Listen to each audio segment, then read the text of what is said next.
O convidado de hoje é muito especial, é o padre Fábio Vieira, e ele vem falar de um jovem que há praticamente 20 anos vem inspirando outros jovens. Eu, particularmente, sou muito apaixonada por Carlo Acutis, então vocês vão me ver sorrindo muito nessa live, mas é pela alegria de entrevistar alguém que tocou na realidade do Carlo Acutis. Padre Fábio, bem-vindo e muito obrigada pela presença. Eu que agradeço e é sempre muito bom poder estar aqui mais uma vez e partilhar sobre a vida do Carlo, né? Para chegar a tantos corações que com certeza se sentirão abrasados pelo amor de Deus, porque Carlo faz isso, ele dá uma mexidinha e manda, ó, é para Jesus, né? Eu acho muito justo que a internet e os meios de comunicação divulguem Carlo Acutis, porque ele era muito apaixonado pelos meios tecnológicos, né?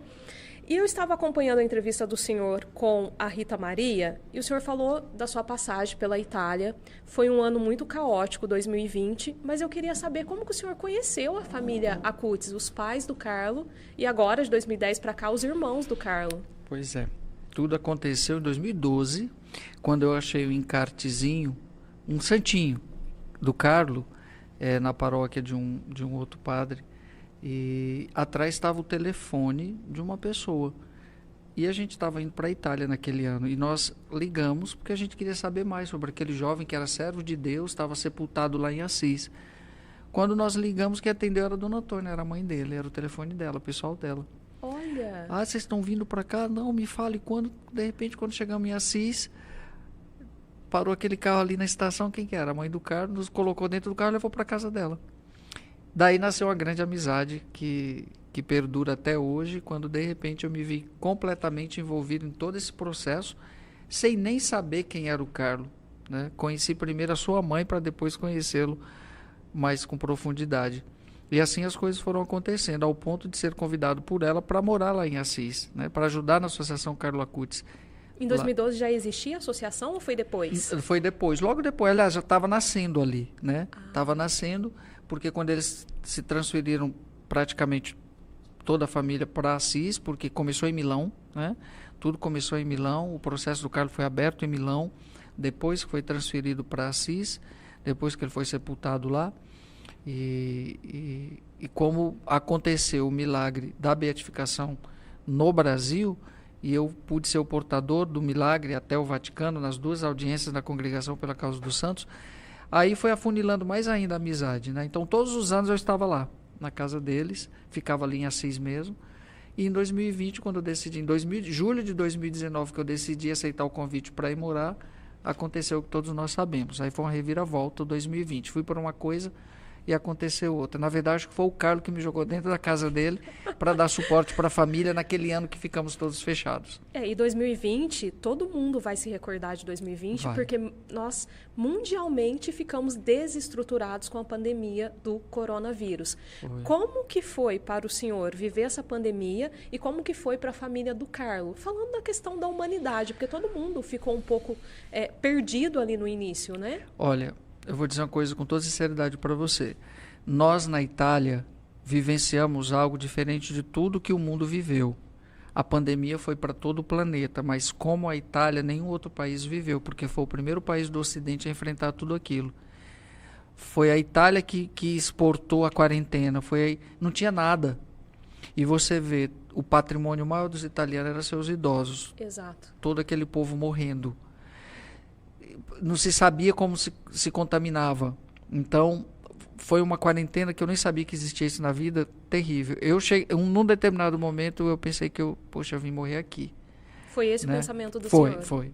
Mas, ao mesmo tempo, eu vou morrer aqui, em Assis, terra de São Francisco, no quarto do Carlo, que eu deitava na cama dele todo dia. Então, assim, nossa, eu vim morrer aqui, que legal. Mas, olha, não teve um contágio em Assis e nenhuma morte.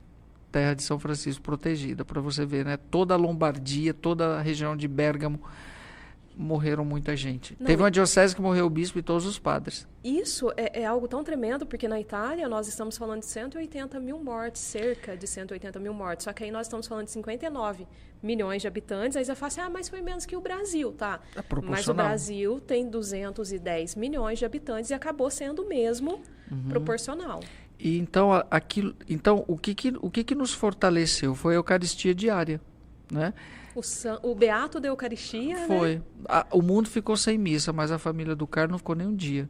Então aquilo nos deu um vigor tão, tão interessante que estávamos passando, como todo mundo, por aquilo, mas em nenhum momento nós perdemos a fé, nós perdemos o equilíbrio, nos desestruturamos, porque a gente tinha que se apegar. Éramos 10 pessoas ali, porque ali teve quarentena mesmo, porque tinha um policial lá na porta. Não lá podia fora. sair. Não podia, só um da casa era autorizado a sair. Tudo era comprado pela internet, jogava lá na tua porta, depois saía todo cheio de máscara, de roupa para lá, para lavar. Era um negócio assim, terrível. Mas nós não perdemos a alegria de jeito nenhum, que a gente deu risada naquele período. Dona Antônia, aliás, Dona Antônia, o Carlos herdou o lado cômico da mãe, porque Carlos gostava de contar piada, era piada, tudo ele transformava em piada. Dona Antônia também, tudo transforma em piada. Conviver com ela é rir o dia inteiro, né? Então isso deu leveza, mas porque a gente teve um sustento espiritual, isso fez a diferença. Exatamente. Né? Porque eu acho que quem passou esse período de forma simplesmente ociosa, vazia, sem sentido, entrou em depressão e depois morreu. De alguma forma morreu. Não foi só o vírus que matou, né? Tiveram outras doenças. Mas você me permite fazer um parêntese? Sim. Quando eu estava lá, eu disse, meu Deus, será que com tudo isso, com toda essa parada, as pessoas vão melhorar depois de tudo isso? Elas vão ressignificar as próprias vidas? Hoje eu vejo que não. O ser humano ficou pior depois disso. Basta ver as guerras que estão acontecendo aí. Todo mundo que acabou de sair de uma guerra contra um vírus. Exato. E o mundo todo se guerreando, se matando. Saímos de uma guerra contra um vírus, mas não das consequências ainda. E né? o ser humano continua cada vez mais egoísta, continua cada vez mais orgulhoso. Uhum. Há um aceleramento grande, parece que todo mundo quer correr no tempo, quer viver tudo. O materialismo aumentou. Olha, não sei, tá... Padre, mas eu gostaria de fazer um gancho disso que o senhor está falando. Para você que está nos assistindo, começa a pedir intercessão de Carlo Acutis pela humanidade, porque ele não era egoísta, ele não tinha maldade, porque ele era aquela pessoa que dava a roupa do próprio corpo, né? Para quem precisava, ele acolhia os pobres. Então vamos pedir a intercessão para que a gente não pode mudar o mundo, mas mudar o nosso coração, que ele nos ajude a mudar o nosso coração para a gente ser menos egoísta, né, Padre? Precisamos urgente, né? Urgentemente. Esse relativismo que entrou, né, em todas as instâncias, inclusive na igreja, está fazendo com que as pessoas cada vez mais se distanciem delas mesmas, da sua essência e, consequentemente, de Deus. E Carlos dizia o contrário, non io, ma Dio. Não eu, mas Deus. A minha meta é o infinito. Aí eu pergunto, qual é a sua meta? Os jovens que estão nos assistindo, meu Deus, qual é o seu projeto de vida? O Carlos, com 7 anos de idade, quando fez sua primeira comunhão, o que ele falou ali diante de Jesus? De hoje em diante, o meu projeto de vida é estar sempre com Jesus. Aí, quais são o projeto de vida dos nossos jovens? Pergunta muito importante. Quero ser médico, quero ser engenheiro, arquiteto. Tá, mas isso não é projeto de vida. Tudo isso passa, né? Isso é projeto profissional. Exato. Isso deve estar dentro do projeto de vida, que é algo muito maior. Uhum. Mas nós temos uma tendência muito forte de reduzir as coisas. E nesse reducionismo nós caímos, né? Porque esquecemos o transcendente. O Carlos, minha meta é o infinito. O Carlos estava passando uma chuva aqui, estava só brincando. E diante desse olhar, porque assim, muitas pessoas, nós vamos voltar no tema da pandemia, muitas pessoas se revoltaram porque muitos jovens morreram na pandemia. Só que tem uma outra italiana que está aí a caminho dos altares, que é a beata Chiara Corbella, que ela fala uma coisa que eu acho que Carlo viveu muito isso. Não importa o que você faça aqui na Terra, desde que a sua perspectiva esteja na vida eterna. A vida do Carlo foi isso, porque 15 anos, cronologicamente falando, é muito pouco. Uhum. Mas eu queria tocar num ponto que, assim, a sociedade mudou, Padre, desde a morte de Carlo, em outubro de 2006. Muitas coisas aconteceram. Muitos termos surgiram, né? Hoje se fala muito em ideologia de gêneros, hoje se fala muito em poliamor, hoje tenta, de todas as maneiras, afetar muito a família. E os jovens passaram por uma pandemia e estão tentando aí se encontrar. Qual a importância de Carlo Acutis? Porque o Beato e o Santo, ele é atemporal, os ensinamentos, porque é o Espírito Santo que guiou, e o Espírito Santo é atemporal. Então, qual a importância de Carlo Acutis para os jovens de hoje? Exato, coisa bonita. Pergunta ótima. Ótimo, é isso mesmo. O Carlo é justamente essa referência para dizer para todos nós que a santidade não está fora de moda, que o céu existe, E que o amor está aí. E que o céu é possível. Completamente. E que não pode esperar. Foi o título do documentário. O céu não pode esperar. Então, veja bem, nós estamos falando de um jovem que morreu agora em 2006. 13 anos depois, já era beato da igreja. Pouco tempo. Pouco tempo. Num mundo onde vivemos uma era das mídias, das plataformas, da comunicação, que ainda nós não sabemos se já chegou no seu auge, não sabemos onde vai dar ainda tudo isso. Estamos até tentando controlar, mas não se consegue, transcendeu, e de repente desponta um jovem que, embora utilizou apenas o seu computador conectado à internet, mas pôde mostrar para nós que é possível fazer a diferença. E o que Carlos vem dizer para a juventude? Que vale a pena ser santo e que essa santidade consiste em fazer a diferença onde estamos, né? Onde estamos. O grande problema é que a nossa juventude é influenciável e muito volúvel. Por quê? Você tocou no ponto central. A base de todos nós é uma família. E se esse alicerce está em ruínas, todo o resto vai ficar comprometido. E o Carlos foi o santo que fez milagre primeiro em casa. Ele ressignificou a vida da própria família para a fé também. Então, mais uma vez, o Carlos vem dizer tudo isso. A família, a santidade consiste, como o Carlos sempre, em fazer o bem. E agora você me pergunta, mas e o que Carlos fez realmente de extraordinário? Ele foi católico de verdade. Então eu diria aos meus jovens, aos jovens do Brasil e do mundo, sejam católicos, a igreja apresenta o caminho de santidade. Só que infelizmente o relativismo faz com que a gente veja as coisas de forma diferenciada. E às vezes numa tentativa de inclusão nós acabamos excluindo. Exato. Né? Eu quero incluir tanto uma coisa que eu excluo Deus, que eu excluo os valores, não é por aí. Né? Como diz o poeta, não se abandona os amores antigos pelos novos. Os novos se vão, os velhos ficam. E eu não posso descartar aquele com quem eu passarei toda a eternidade. Exatamente. Ele não pode ser um desconhecido para mim na eternidade, né? Então o Carlos vem dizer para a gente, vem mostrar a possibilidade de resgate de tudo isso daí, que está fragilizado, que está caído. Olha, eu posso dizer para você, quantos jovens do Brasil inteiro anseiam por Deus. Isso é lindo, pai. Às vezes não buscam apoio, não encontram. Porque sabe como é a nossa juventude, né? A nossa juventude hoje, ela vai onde dá mais. Tem aqueles jovens hoje que estão buscando aprofundar a sua fé, mas tem aqueles que vão conforme a proposta lhe convém. Se vive uma relação de troca constantemente, né? São fragilizados emocionalmente em vários aspectos por conta dessa morte da família. Exato. E muitos têm que buscar sobrevivência. Eu que sou pároco, eu vejo muito bem quantos catequizandos o pai deixa na porta da igreja para catequese e vai embora, né? E quantos estão catequizando os pais. Isso é muito comum hoje.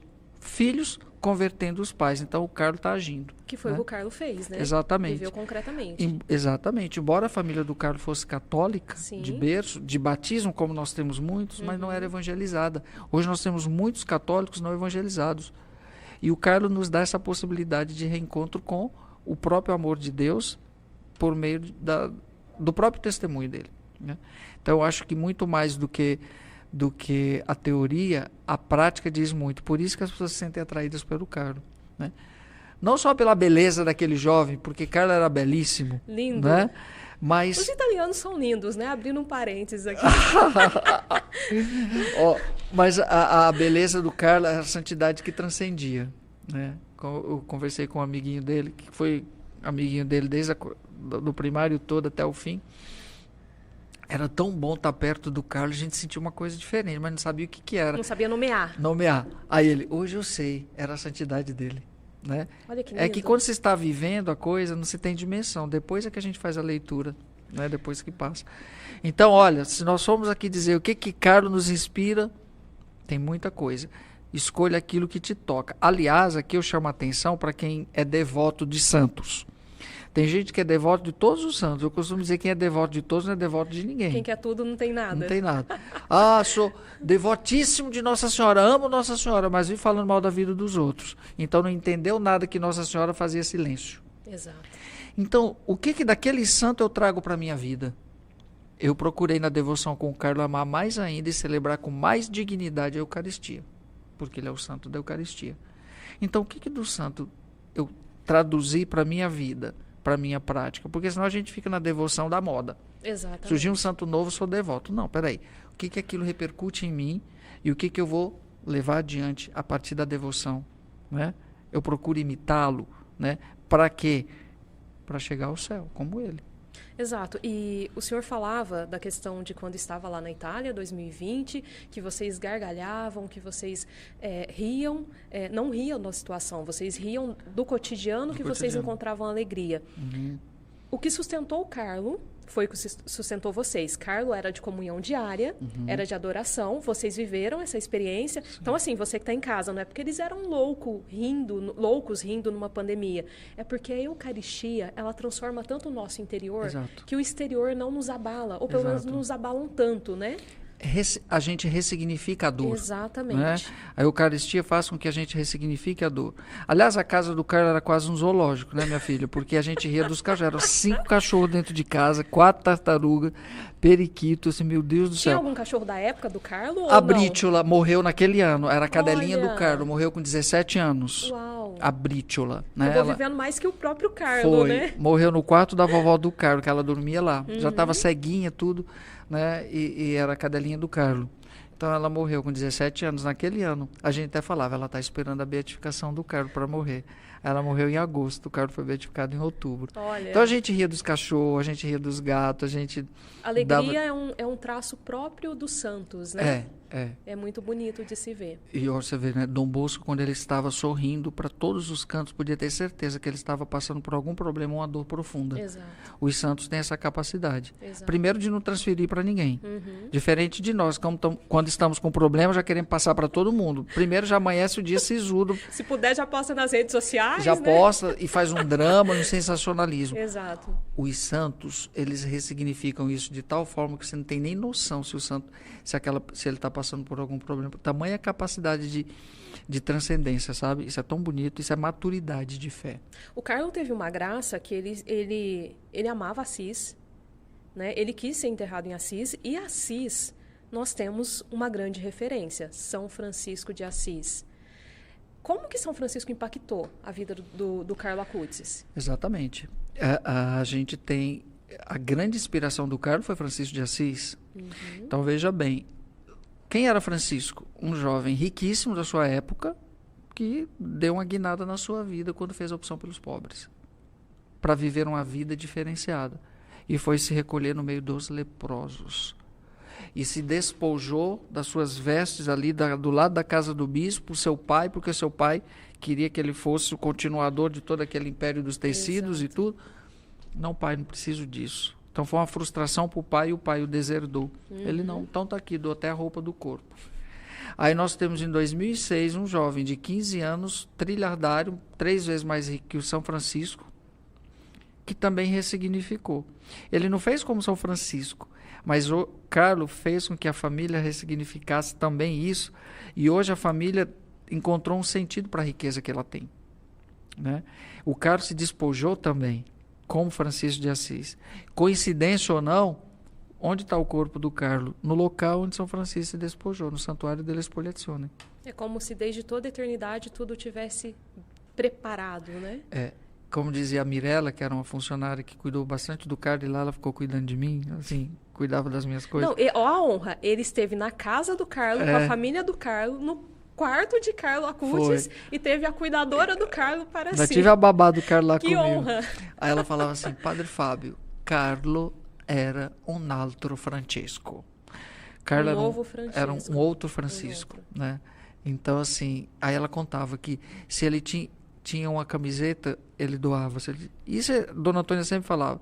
Se ela chegava com uma roupa nova, um tênis novo, ele dizia, mamma, questo non è finito. Esse aqui não acabou ainda, a senhora só me deu outro quando esse acabar. Eu não preciso ter 2. Que consciência, que então, maturidade. Assim, um menino riquíssimo, que poderia ter o mundo a seus pés na cidade de Milão, e se encanta com Francisco de Assis. E em função disso muda toda a sua vida. Né? Mas Francisco é apaixonante, viu? Francisco é apaixonante. Eu acho que Carlos, olha o que eu vou dizer, hein? Carlos foi mais franciscano que muitos franciscanos por aí. Uau. Eita! Os franciscanos vão ficar bravos comigo. Eu vejo nas entrevistas do senhor que o senhor fala muito da Dona Antônia, né? Tem um postulador oficial numa causa e tem ela que é a mãe por excelência do Carlo e postuladora, né? Não tem como eleger outra. Ela é a essência. Exato, não tem como eleger outra pessoa. Os pais que estão nos assistindo agora, que tentam levar os filhos para a igreja ou que almejam que os filhos vivam esse caminho de santidade, dicas práticas para esses pais. Primeira coisa, não existe receita, mas existe um plano. Tá? Existe um plano e um projeto que já é apresentado pela própria igreja, que deveria começar lá na família. Os primeiros catequistas devem ser os pais. Veja bem, quem foi a catequista dos irmãozinhos do Carlo? Dona Antônia, que os preparou para a primeira comunhão e para a crisma. Carlo fez a primeira comunhão com 7, os gêmeos fizeram com 5. Foram crismados agora, ano passado, atrasado, com 12 anos. Para quem está nos assistindo, que talvez não tenha acompanhado, a Dona Antônia, mãe do Carlo, os pais do Carlo, em 2010, tiveram filhos gêmeos. Isso. Mas isso não era esperado, né? Que é o primeiro milagre que ela diz do meu filho aconteceu comigo. Porque a Dona Antônia não podia mais ter filhos. E aos 42 anos ela engravidou de gêmeos. O que já seria uma gravidez de risco, né? Dentro da medicina. E Francesca e Michele. Uma graça aqueles dois. Então, veja bem, às vezes os pais no seu desespero, até de uma forma pedagógica, eles querem uma receita. O que fazer? Exato. Eu diria que a primeira receita para tudo é o testemunho. Se eu não posso mudar o outro, mude você. Exato. Né? Se eu não posso mudar o outro, mude você. A minha mudança, com certeza, vai constranger o outro. Isso, de certa forma, vai fazer com que ele, pelo menos, reflita. Se ele não mudar, não foi porque não teve referência, mas foi por fechamento próprio. É porque ele é livre, né? Porque Deus nos fez livres. Exatamente. Mas eu diria o seguinte, como dizia a Madre Teresa de Calcutá, né? Ela tem um momento muito bonito em que a repórter foi entrevistá-la e a repórter encontrou ela na estação de trem e perguntou: Madre, a igreja tem isso, a igreja é assim, a igreja é assada. Falou todos os erros da igreja e de todo mundo. E a Madre só ouvindo. O que a senhora acha que precisa mudar? Ela: eu sei o que precisa mudar para que tudo isso seja diferente, para que essa igreja que você está falando não exista mais. Aí a repórter chamou: bem aqui, gente, a Madre vai dar a resposta, a solução para os problemas. Aí a Madre: sim, Madre, qual é a solução? O que precisa mudar? Ela: eu e você. Ponto. Pronto. E então, Carlo entendeu isso, né? Exatamente. Então, o ponto de partida é sempre o testemunho, não adianta. Às vezes os pais querem uma receita pronta, eles querem impor. Não imponha, proponha. Mas proponha com a própria vida. Porque se desde criança você, pai, você, mãe, vai criando nos seus filhos a memória afetiva. Exato. Por isso, quando eu estou na missa, eu acho tão bonito quando a mãe, desde grávida, vai para a igreja, e quando o filho nasce, aquela criançada correndo, os pais, eu acho bonito, porque ele vai criar memória afetiva.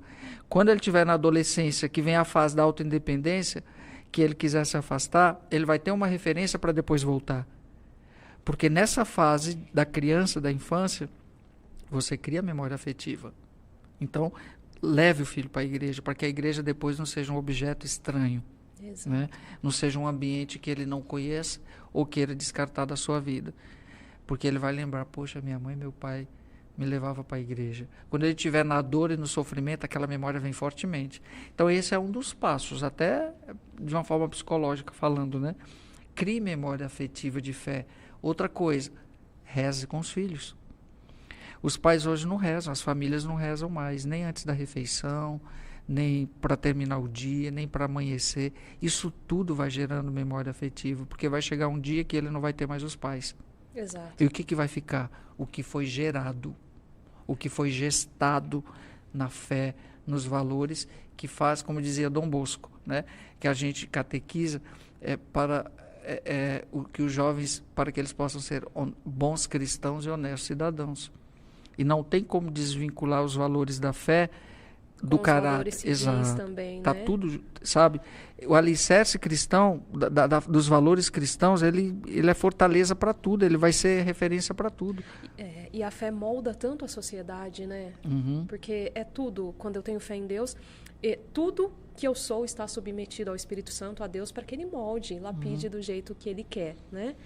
Padre, lembra quando começou os primórdios da internet, a gente usava muito o termo navegar, né? Faz um tempo que eu não escuto, mas eu sei que ainda se utiliza por aí.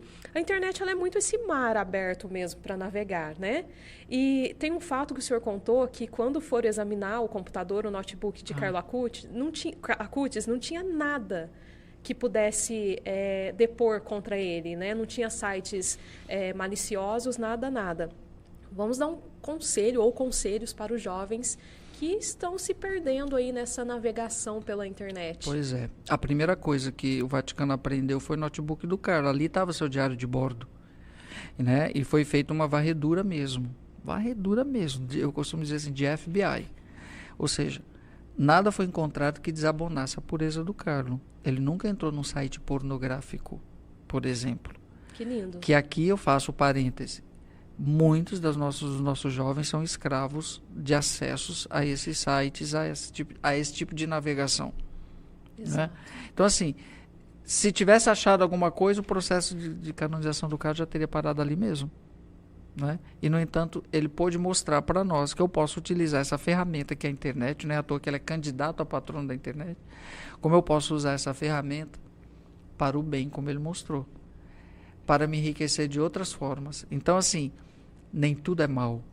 As pessoas costumam, às vezes, querer demonizar o mundo, que o mundo não presta, que o mundo é isso. Peraí, você não leu o livro do Gênesis? Tudo que Deus fez, criou era bom. Foi bom. Quem desgraçou e quem está desgraçando o mundo é você. Quem está fazendo o mundo perverso é você. Exato. Né? Com seu mau uso da liberdade. Então, não vamos demonizar as coisas para tirar de nós a culpa. De jeito nenhum. Então, é isso mesmo, jovens. Vocês podem usar sim. E nós vivemos numa época que temos tudo isso. Mas não seja escravo, não se esvazie. Não crie um vício, uma dependência do ponto de vista negativo, porque depois aí a gente vê quantos jovens se suicidando. Quantos jovens... Você não tem noção. E principalmente depois da pandemia, né? Esses números aumentaram consideravelmente. E muitos se refugiaram nesses campos de navegação, viu? Exato. Nesse período. Exato. Então, o Carlo, ele é essa bússola para nos dizer, use sim a internet, mas use com sabedoria. E use a internet, não deixe a internet te usar. É mais ou menos isso, Tudo né, padre? isso, né? Por exemplo, tem problema... Uma faca é uma arma, não tem problema. Agora, quem vai usá-la e com a intenção é que pode se tornar um problema. Exatamente. Então, da mesma forma que eu posso usar esse microfone para o bem, eu posso usar para o mal. Quando eu comunico por meio deles a discórdia e tantas outras coisas. Né? Exatamente. Padre Fábio, como que o beato Carlo Acutis inspira o senhor como homem, como sacerdote e como filho de Deus? Porque o senhor teve uma graça que, assim, eu tô aqui pensando, gente, morar com a família de Carlo Acutis, quero. Como que eu faço?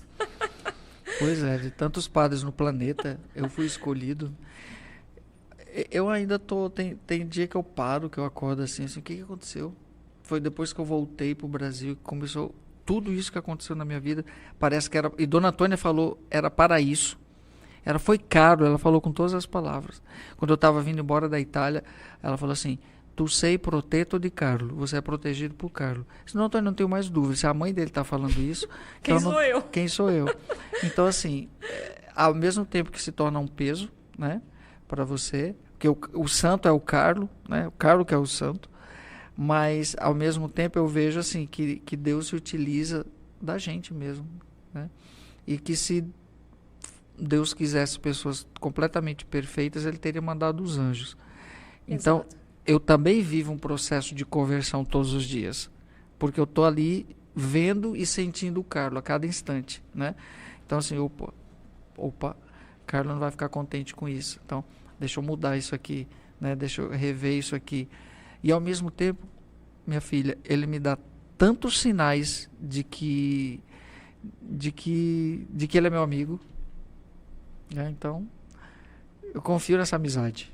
Então, hoje eu sou um padre melhor, um ser humano melhor, e procuro a cada dia vencer um pouco as minhas limitações para corresponder a esse chamado de Deus. O senhor é teólogo, filósofo, pedagogo e com especialização pós-graduação em comunicação social. Nossa. Olha o currículo dele. Nossa, investigou tudo. Exatamente. Olha o currículo dele. E se deparou com um menino de 15 anos, Carlo Acutis, ele se tornou seu professor espiritual? Como que é o impacto da espiritualidade que ele viveu na vida do senhor? Olha, eu acho... Eita... Porque o senhor cruzou com muitos mestres. Me deixou sem jeito, não hein? é? Oi. O senhor cruzou com muitos mestres pelo Primeira caminho. vez que eu fui jogado na parede com uma pergunta assim, eita. Então o senhor veio no lugar certo. Pois é, minha filha. Cada momento é sempre um momento. Deixa eu dizer para você. Eu tive, assim como o Carlo teve a sua inspiração, eu tive uma grande inspiração na vida. Um grande santo me inspirou. Dom Bosco. E ele está no meu coração, na minha alma e na minha vida. Uhum. E tudo que eu aprendi, sobretudo, no modo de trabalhar com a juventude, parece que tem um certo imã, uma coisa. Às vezes eu me via como Dom Bosco. Eu absorvi tanto, mas tanto a espiritualidade de Dom Bosco, que eu precisei sair da congregação salesiana para eu ser mais Dom Bosco. Como que foi esse processo? Pois é, minha filha. Eu sou mais salesiano fora do que dentro da congregação. E de repente eu me deparo com um jovem santo, Carlo Acutis, que faz com que eu reacenda toda essa chama, que eu tinha desistido de trabalhar com jovens, sabia? Sério? Sim, dá muito trabalho. Ficou traumatizado? Eu chego, eu vou trabalhar com os idosos, que agora é preparar para morrer, e bonitinho. Jovem dá muito trabalho, desgasta muita gente, e sabe, e de repente deu essa reviravolta de novo e eu volto pro eixo. Isso foi antes de 2020, então Foi não quero mais trabalhar com jovens. Foi antes de 2020, exato. Tinha decidido não trabalhar mais com juventude. Eu estava até então eu estava trabalhando com casais, com encontro de casais com Cristo. Me dediquei 10 anos direto ao encontro de casais com Cristo. Então, assim, eu fui assessor do setor juventude da minha diocese, tudo por 6 anos, etc. Eu disse, não, chega. Não quero mais trabalhar. Não quero mais. E, de repente, o Carlos me chamou de novo, né? E aí reacende a chama de tudo que a gente aprendeu e viu em Dom Bosco, né? Que foi um padre incansável para a juventude. Detalhe, outro santo italiano, né? Outro santo Porque italiano. a Itália também, se a gente acha que aquele 7-1 da Alemanha no Brasil foi muito, a gente tem que olhar mais a vida dos santos da Itália, né? Porque a Itália dá muitos santos, consegue muitos santos ao E olha mundo, que interessante, foi naquele ano de 2020 que eu ganhei de presente da Dona Antônia, no meio da pandemia, eu lembro como se fosse hoje, naquele mês de agosto, que deu uma aliviada, ela falou, Padre Fábio, eu quero te dar um presente, o que você quer? Eu quero ir em Dom Bosco. Olha, Turim. Ai, Turim. Olha, já tinha ido para a Itália 15 vezes, nunca tinha ido, não, eu quero ir encontrar com Dom Bosco. Seja feito sua vontade. No dia seguinte, fui para Turim e fiquei lá. Mimos espirituais e celestiais para o Padre Fábio na Itália. Era conhecer os lugares de Dom Bosco, e eu fiz isso. Então, assim, agora estou completo. Porque, sabe quando você chega ali? Então, assim, eu acho que juntou a fome com a vontade de comer. Dom Bosco me deu o suporte, porque, veja bem, Dom Bosco é um excelente pedagogo. Exato. A minha paixão pela pedagogia nasce de Dom Bosco, né? De trabalhar com a juventude, de lecionar, de estudar, né? E o Carlos veio dizer assim, né? Tudo isso aí agora que você aprendeu, vamos para a luta? Vamos pôr em prática? Vamos pôr em prática, mesmo aos seus 50 anos, vamos lá? Com rostinho de 30. Já começou aí. Não. Deus queria o senhor entre os jovens mesmo, rostinho de 30. Pois é, minha filha, obrigado pelo rostinho de 30. Acho que foi o pozinho que a menina colocou aqui. Agradecemos a Bia da maquiagem. Pois é, minha filha. Então é isso. Eu acho que são dois períodos, 2 momentos, uma latência no meio e agora um novo encanto no sentido de... Porque é uma outra realidade completamente diferente. Quando eu fui salesiano lá no fim da década de 80 para início de 90, era outro mundo, era outra juventude. A sociedade mudou muito. Não tinha celular, não tinha internet, não tinha nada. Exato. Hoje, não, cara, não, eu quero você.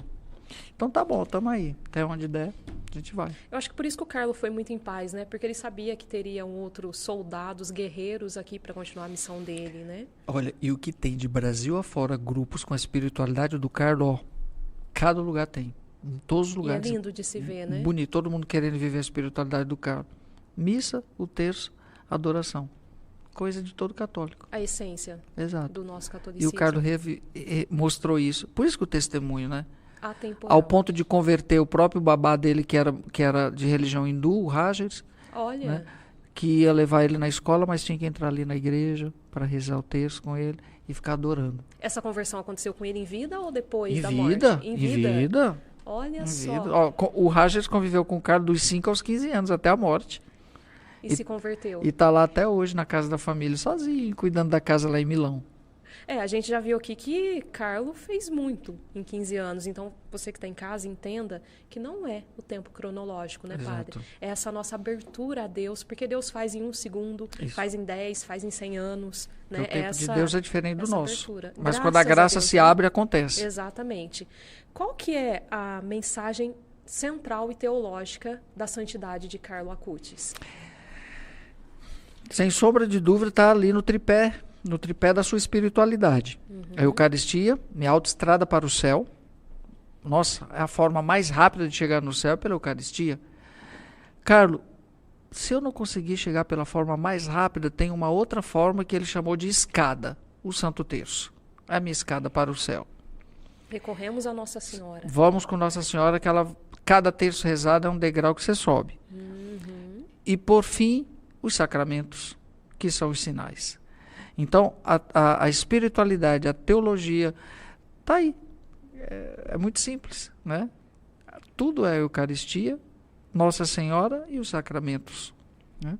Aí, juntamente com tudo isso, vem a vivência daquele jovem que pôde mostrar isso por meio da sua vida ali, em algumas coisas, como o projeto de vida, ler a Sagrada Escritura todo dia, fazer o bem, ajudar aos pobres, né? Então, isso vem complementar, mas o centro é esse. Ou seja, Carlos sem Eucaristia não é Carlos. E era Eucaristia diária. Diária. Não era. Quando viajava, já falava para Dona Antônia, mama, onde a gente vai ficar? Tem a igreja próxima? Quais é os horários da missa? A senhora já pegou? É comum as pessoas perguntarem, papai, mamãe, tem praia próxima? Exato, shopping, cinema. Né? Que lindo. Quanto que ele tem nos ensinar? O que o senhor aprendeu em relação à morte, olhando para a partida de Carlo Acutis? A morte sempre foi um tema tranquilo, tinha algo que mexia mais com o senhor, aí o senhor olha para um jovem que viveu 15 anos e vai para um hospital nos últimos dias com uma serenidade que eu já sou cidadão do céu. Veja bem, eu tive lá na minha época mais jovem um conflito com a morte, porque parece que a gente quer ser eterno, mas no tempo, não fora do tempo, né? E a ideia de morrer parece... Cronos, né? Parece que tem uma certa fase da vida que a única coisa que a gente tem de concreto é só isso aqui. Você não consegue transcender. Mas eu acho que isso é um pouco da idade. E o Carlo é diferente justamente nesse ponto também, porque ele não parou aqui, porque a sua meta era o infinito, ele desejava o céu, né? Ele não queria nem ir para o purgatório, ele queria ir para o céu direto. Então veja bem, era um desejo. Sempre nas palestras com jovens, com todo mundo, eu pergunto assim, quem quer ir para o céu? Levanta o braço. Aí todo mundo levanta. Quem quer ir amanhã? Ninguém. Ué, quem quer, quem deseja, não importa a hora. A questão é que a única coisa que nós temos de concreto é o imanente, é essa vida. E se eu de verdade não fizer, né, não tiver o que o Carlo teve, essa comunhão profunda com o céu desde já, como que eu vou reconhecer o céu se desde já eu não vivo desejando? Eu só posso ter aquilo que eu desejo, entendeu? Então o Carlo já desejava. Então o céu já era a sua pátria. Então morrer era um pequeno detalhe ali. Era uma gotinha no oceano. Era um necessário. Era o necessário para essa realidade que ele já desejava na vida. Então chega um momento que a gente não desejava o céu porque só tinha de concreto aqui as coisas daqui. Hoje, com meio século de idade, e olhando a vida dos santos, e a gente vai aprendendo, e eu vou dizer uma coisa para você com toda certeza. Cada dia que passa, a gente está se despedindo, né? E é tão interessante que hoje não existe medo de morrer. Não existe medo de morrer. Porque você vai tomando uma consciência tão grande de que você... De que não vai parar aqui. E de que não é aqui que você tem que ficar mesmo. E outra, o corpo precisa morrer. O corpo sente que precisa morrer. É muito interessante. Eu lembro de vovó com 90 anos. Ah, meu filho, eu não passo de amanhã, mas já estou preparada. Isso não, ela começou a falar isso aos 60 e morreu aos 90. Ficou 30 anos dizendo que ia morrer no dia seguinte. Né? Então, assim, chega um momento que o teu corpo vai pesar. Você sente que você tem que se despedir dele. E que ele está alojando provisoriamente o céu que é teu espírito. Se você desejar, lógico, né? Se você desejar o céu. Então, hoje, isso é muito tranquilo. Vivo cada instante, cada minuto, cada coisa como se fosse o primeiro e o último. Tomei isso como consciência, entendeu? É bom ter projeto, que vai ser ano que vem, projeto, as coisas. Sim. Mas, assim, o agora é o mais importante para mim, porque a única coisa que eu tenho de concreto é agora. Eu e você. Quem são as pessoas mais importantes da minha vida hoje? Vocês dois estão aqui na minha frente, ó. E quem está comigo aqui acompanhando. Que lindo. Né? Por quê? Porque de concreto, nem está aqui nem minha mãe, nem meus irmãos, estão vocês. Então, o que é importante para você? O teu agora, que é a única coisa que você tem. Esse momento que você está vivendo, que daqui a pouco vai virar história. Exato. Então, o passado é uma roupa que não se veste mais. Acabou, já foi. O que você pôde colher, o que você pôde amadurecer, ótimo. Nota 1000. Traz para o presente, ou tenta viver no presente, aquilo que você conseguiu superar dos erros. Mas aquilo já não existe mais. Então, para que ficar sofrendo com coisa que já não existe mais? Ainda mais sabendo que a vida é breve. Né? Exatamente. Então, hoje eu vivo assim, minha filha. A gente sempre assim, puxa, né? Cada minuto, assim, é muito interessante. É outro peso aos 50 anos. Porque eu não sei se vivo mais 50, mais 10, mas a perspectiva de tempo diminuiu, acabou. E quando você é jovem, não. Você acha que você é eterno. Né? É tanto que você, quando tem 15 anos, a juventude de hoje, imatura de hoje, 20, que você vê hoje, adolescente com 30 anos. Exato. Dentro de casa, a mãe sustentando. Exato. Aliás, a Organização Mundial de Saúde quer até mudar essa questão da adolescência, estender, né? Ainda mais. Um adolescente hoje, quando fala de um de 50, quando fala, nossa, já é idoso. Né? Nossa, quando eu tiver 50 anos, eu mesmo pensava assim, 50 anos.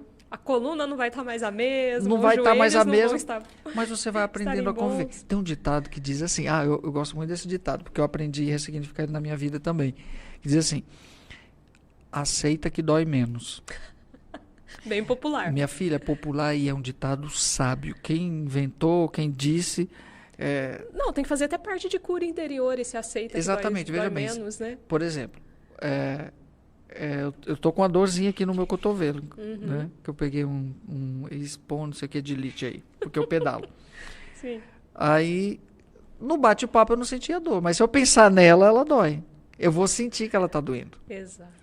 Então, quando você aceita, acolhe a dor, ela desaparece. Ela tá doendo e você não sente ela doer. Agora, quando você foca nela, minha filha, aí você vai doer dela. E isso não vale só para dor física, isso vale para dor emocional, para dor espiritual, né? Parece que quanto mais você aceita, mais seu coração e seu espírito vão se alargando. Vão. Agora, a dor da alma, na alma, é a mais difícil de ser atingida e abraçada, porque ela depende de outras coisas. A dor física é fácil. Exato. Eu tenho analgésico. Palpável. Exatamente. A dor na alma, não. Por isso que muitas pessoas que se suicidam, a dor é na alma. Quem morre, quem se mata, olha que assunto, né? Nosso bate-papo aqui. Quem se mata não quer morrer. Quer eliminar a dor. Exato. Só que é uma dor que não é física. E como ela não consegue... Abstrata. Exato. Então, morrer é a única forma de eliminar essa dor.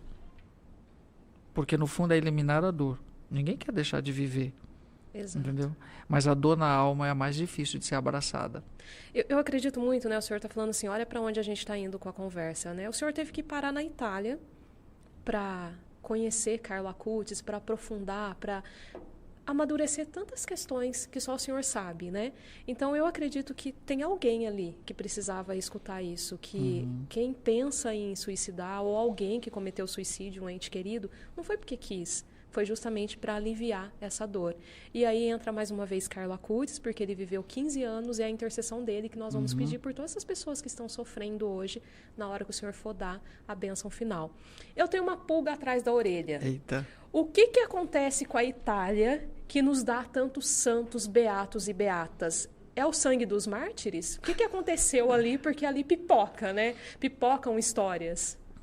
Ali está a sede da igreja, ali está o depósito da fé. Então é justo. É justo. E Deus é fiel, sempre. Sim. Né? Então você vê, a Terra Santa rejeitou o Messias. Exato. Mas onde foi que ela foi para o mundo e germinou? Foi da Itália, foi de Roma, pois Roma é eterna, dos santos e dos mártires. É tão interessante hoje o processo que a Itália vive. A Itália vive hoje um processo de relativismo completo e de falta de fé. Já era assim na fase lá em 2006, quando o Carlo Acutis Sim, morreu, já estava... Exatamente, por isso que Carlo não veio por acaso também. Então ele enfrentou essa heresia, essa apostasia. Completamente. É legal falar disso, padre, para a gente não romantizar a vida, a santidade de alguém. Mas né? é interessante que para o italiano, ele hoje não tem mais fé. O italiano hoje não acredita. Olha isso. Ateus cada vez mais, tá? Todos os ismos que já entrou lá, secularismo, ismo. Mas ele não deixa que toque na igreja, no patrimônio. Porque faz parte da história dele. Para o italiano é muito pulsante essa questão da história, do patrimônio. A igreja, o prédio, o vinho, eles explicam tudo para você em detalhe. E os santos sempre estão surgindo, quando surgem na Itália, é para dizer primeiro aos italianos, eu acredito. Embora a devoção do Carlo foi do Brasil para a Itália, mas muitos italianos retomaram o caminho. Né? Através do da Carlo. devoção ao Carlo. Então, isso para eles é muito forte. Tá? Porque aquilo que eu te falei, existe uma memória afetiva milenar criada no coração do italiano. Então, não existe italiano sem igreja. Existe italiano sem fé, mas sem igreja não. É muito interessante, porque tem memória afetiva. A igreja faz parte. De geração em geração. De geração em geração. Então, assim, hoje, como toda a Europa, a Itália também sofre esse relativismo, esse distanciamento, esse esvaziamento completo de Deus. No ano que eu estava lá, éramos 21 religiosos, só brasileiros em Assis, sem contar as outras nacionalidades. Não tem mais vocação, não tem mais padre, Olha não tem isso. conventos virando hotel, tá tudo assim. Não, e às vezes a gente olha para o Brasil e fala, nossa, o Brasil tá se perdendo. Não que não esteja, em muitos. Mas essa vocação silenciosa, muitas vezes isso não é notícia, né? Então a gente precisa anunciar e noticiar isso. Tem um oceano que nos separa da Europa, mas esse fenômeno também está chegando aqui. Como só o Brasil é um continente, né? A Itália é do tamanho de um estado nosso. Exato. Então as coisas acontecem mais rápido e a influência é maior. Então basta ver a negação das próprias mulheres que não querem mais ser mãe, né? Então isso é muito triste. Graças a Deus que a dona Antônia quis ser mãe. Quis ser mãe. Nós agradecemos por isso. Pois é, e nos deu um filho santo, né? Exato. Então, assim, começa por aí, né? Os ismos que entraram. E tudo isso, a conta vai chegar lá na frente. Por quê? Porque vai ser um país que vai ser invadido por outros... Ou não muito à frente, né? Porque... Aliás, já estamos. Eu acho que antigamente nossos avós falavam, olha, vocês verão isso, eu não estarei mais aqui. Mas está tudo tão rápido, né? Veja bem, ali tem a presença da igreja dos santos que não vai deixar morrer a memória afetiva que eu te falei, da fé. Sim. A fé vai estar sempre viva de alguma forma. Exato. Porque eles amam os santos que são de lá. Sim. São fundamentais. Isso aí pode ter um protestante em Assis, mas ele vai se referir a São Francisco. É como você ir lá no Juazeiro do Norte, o protestante chama meu padrinho Padre né? Então, gente, graças a esses santos, vai sempre a chama da fé vai se manter acesa. Né? Mas vamos para um outro país, você vai para a Espanha, morreu. A fé morreu, acabou, a igreja acabou, tá tudo no fim.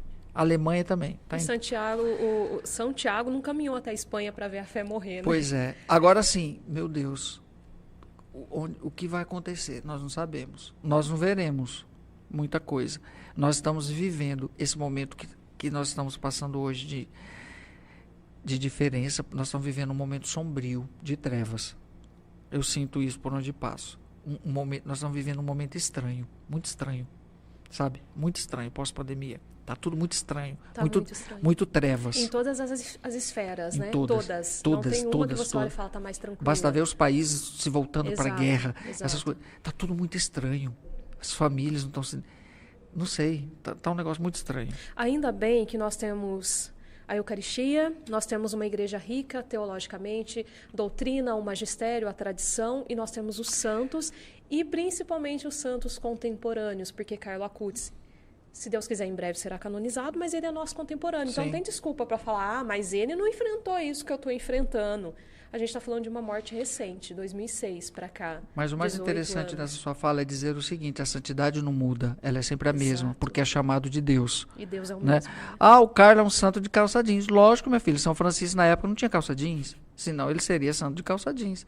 A santidade é um chamado de Deus que vai acontecer sempre no tempo, em cada geração. E você vai responder de acordo com a sua realidade, esse chamado. Simples assim, né? Sim.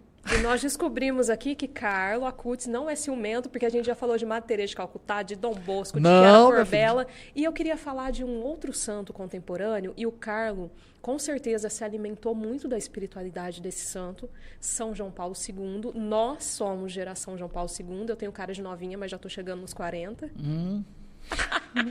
Eu sou geração João Paulo. Eu digo isso com entusiasmo, com alegria. Eu sou geração João Paulo II, né? E essa semana nós celebramos 19 anos da morte de João Paulo II. E enquanto o senhor esteve na Itália, João Paulo II ainda impacta a vida da igreja na Itália? Impactou a vida de Carlo Acutis? Como? Impactou, sim. Foi um pontificado longo, foram aí 26 anos. 26 anos de pontificado. 26 anos. Formou gerações aí, né? Então, assim, Graças a para Deus. mim só existia, eu só lembro de João Paulo II, né? E realmente inspirou, né? Mas veja bem, no momento histórico do Carlo, ele entrega o seu sofrimento por Bento. Que tinha sido eleito isso, recente, em 2005. né? Exato, um ano E antes. passou por todo aquele sofrimento de agressão do mundo, de não acolhimento do mundo. Olha que coisa. E quando o médico perguntou, você está sentindo dor, Carlos? Não, o Papa está sofrendo mais que eu. Né? Olha só a transcendência. Mas que profecia também, né? Pois Porque é. Bento renuncia depois, né? Foi, E 10 já anos era um depois. sofrimento ali. Era, então assim, ele entrega aquilo, né? Olha que consciência, mas aprendeu de quê? O João Paulo II foi o pai, né? Foi um pai de muitos anos que a gente viu envelhecer. Exato. Foi pai, avô, bisavô, né? Então, nesse sentido, marcou profundamente a própria família Acutis, né? João Paulo II e etc. Então, o Carlo tinha, assim, essa devoção referência, né? profunda, profundíssima, né? Em João Paulo II. Mas, assim, é naquele momento de Bento que ele torna isso concreto com a sua própria, né, entrega ali da oblação do seu sofrimento. E eu acho que, de certa forma, ele ofertava pelo nosso Papa na época, Bento XVI, mas ele acabou ofertando por toda a igreja. Por toda a igreja. Nós sofremos com a Exato. renúncia de Bento, nós estamos vivendo períodos difíceis, né? Que parece que ser cristão virou um erro, né? E não é.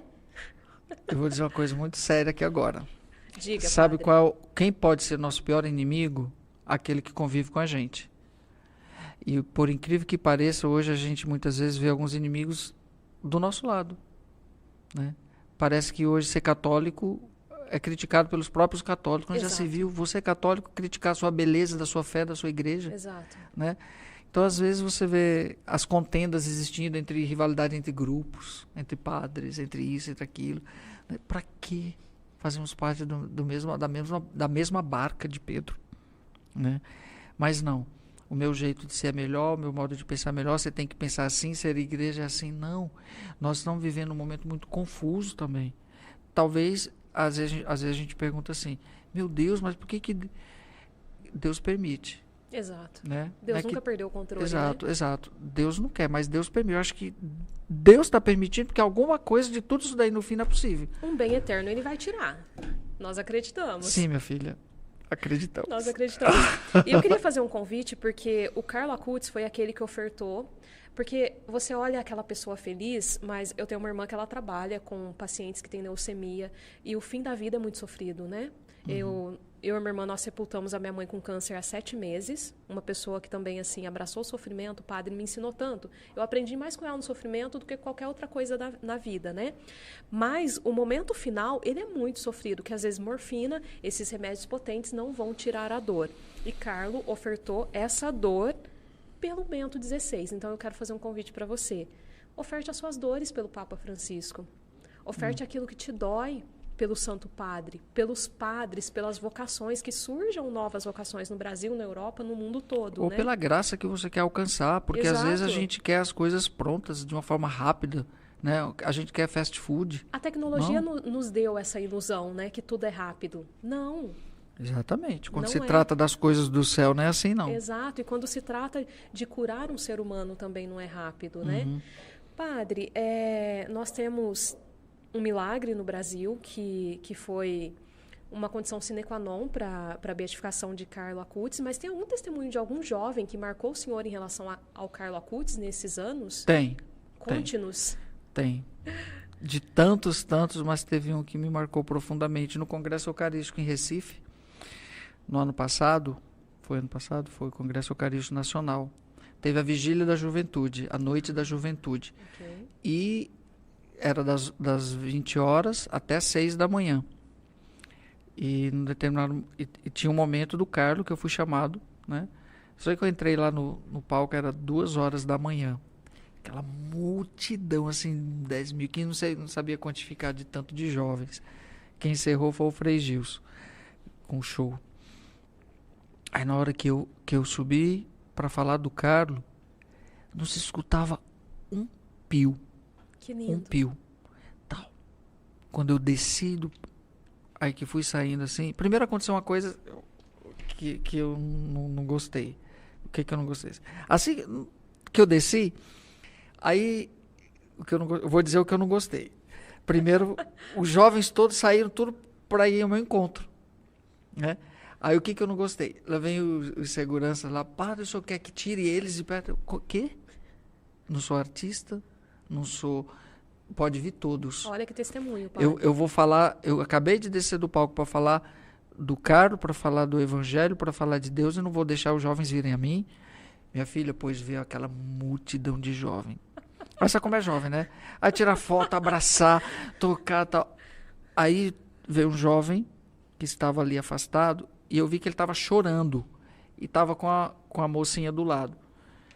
E aí eu falei, ele disse, não, deixa o pessoal primeiro. Eu atendi aquele jovem, deu 4 horas da madrugada e eu lá, aquela multidão de jovem. Aí, por fim, ele veio. Aí simplesmente ele veio, se jogou nos meus braços, começou a chorar, assim, né? Deixa o menino chorar. Aí ele parou, posso dar um abraço? Padre, sim, pode. Aí ele abraçou, aí quando terminou, essa aqui é minha namorada, padre. E eu queria dizer para o senhor assim que eu era ateu. Olha, arrepia. Que eu era ateu. Ela me chamou por consideração a ela, que é católica. Me chamou para esse evento nacional, eu vim. Ele foi como ateu para o evento. Assim, foi batizado na igreja, tudo aquela Sim. coisa, e depois foi para o mundo cético. Que é a maioria da história dos ateus, né? Aí depois do que o senhor falou aí, depois do Carlo, Deus existe, Deus, eu quero me confessar. Que lindo. Olha, agora faz o seguinte, eu tô no hotel, amanhã de manhã, antes do café de eu sair, você vai lá? Vou, pá. Então, 8 horas da manhã ele estava lá na porta do hotel. Atendi a confissão dele. Padre, eu quero ir à missa comungar. Então, eu estou indo celebrar. Então, foi com a namorada assim, com um sorriso que não se cabia de felicidade. Qual que é a emoção para um sacerdote? Chegar diante de um jovem que era ateu e agora está dizendo, eu quero tudo que a igreja tem. Valeu tudo. Valeu o congresso para mim, por aquele momento. Valeu cada missa celebrada, cada viagem, cada cansaço. Tudo, porque é uma alma que se regenera, que vislumbra o céu novamente. É muito bonito. Então, muitas outras coisas, mas isso me chamou muita atenção, né? Porque é difícil para os jovens. E para você ver o papel fundamental de um bom relacionamento, de uma namorada que reza. Ou vice-versa. Às vezes é o contrário. São meninos católicos namorando e as meninas não querem saber de nada e eles... Né? Tão bonito isso. É viver a feminilidade conforme Deus criou, viver a masculinidade como Deus criou. Aí não tem como não deixar rastro de Deus na vida do outro. Pois né? é. Então, assim, aquilo foi marcante. Então, assim, olha, e ela felicíssima, porque agora os dois vão poder comungar juntos, vão poder planejar a vida juntos, porque um reino, quando começa dividido, não dá certo. Não dá mesmo. Né? E se começa dividido na fé, minha filha, é complicado sobreviver também. Exato. Eu quero profetizar na vida do senhor que o senhor só vai morrer depois dos 103 anos, então fique tranquilo que o senhor tem mais 53 anos pela frente, mas quando acontecer e o senhor chegar lá no céu, o que o senhor quer fazer com o Carlo Acutis? Primeiro assim, Carlo, por favor, um dia a gente estava almoçando, aí a irmãzinha do Carlo chegou, a Francesca, mamãe, hoje eu sonhei com que o papai ia para o céu e a senhora ia para o purgatório. Aí a dona Antônia, a reação dela, ela, graças a Deus, que bom, porque o purgatório é a certeza do céu. Exato, não tem como voltar. Aí eu olhei assim para a dona Antônia, a senhora acha que o Carlo, que a senhora gerou, vai deixar a senhora no purgatório? Vai dar briga lá no céu, Não, hein? minha filha, ele vai puxar essa mãe dele para junto, com certeza, né? Exato. Olha, eu digo mesmo, né? Que Carlos me ajude aí pro céu. Tô tentando, né? Mas eu falo como a dona Antônia, se eu for pro purgatório, já vou estar contente também. Porque depois é céu, né? Porque depois é céu. Exato. Né? Mas assim, a realidade do céu nem dá pra gente racionalmente dizer o que é. A gente tenta dizer. Né? O Kairos não tem como aprisionar. Né? A gente sente como aquele momento feliz que a gente se planifica aqui. O céu é isso triplamente, sem eternamente. Acho que não tem adjetivos, né? Não tem. Tem. Mas, minha filha, eu desejo. Eu acho que o primeiro passo para ir pro céu é desejar. Exato. Pelo amor de Deus. Desejo, meu Deus. Desejo. Ô, Carlos, olha aí, menina, hein? Fala aí, Carlos, tô trabalhando para você na terra, trabalho por mim no céu, né? Tô dando uma forcinha aqui, meu filho. Exato. Livremente. Tem uma relíquia que o senhor trouxe. O que é essa relíquia? Essa relíquia do Carlos é de primeiro grau, ex corpore. Fragmentinho do corpo do Carlos. Do corpo. Tem uma parte exata? Não. Como alguns foram dos órgãos internos que foram tirados, alguns foram, um ou outro foi fragmentado pequenininho, outro só do cabelo, que é ex corpore, né? Por isso que chama primeiro grau. Talvez, eu acredito que seja pele.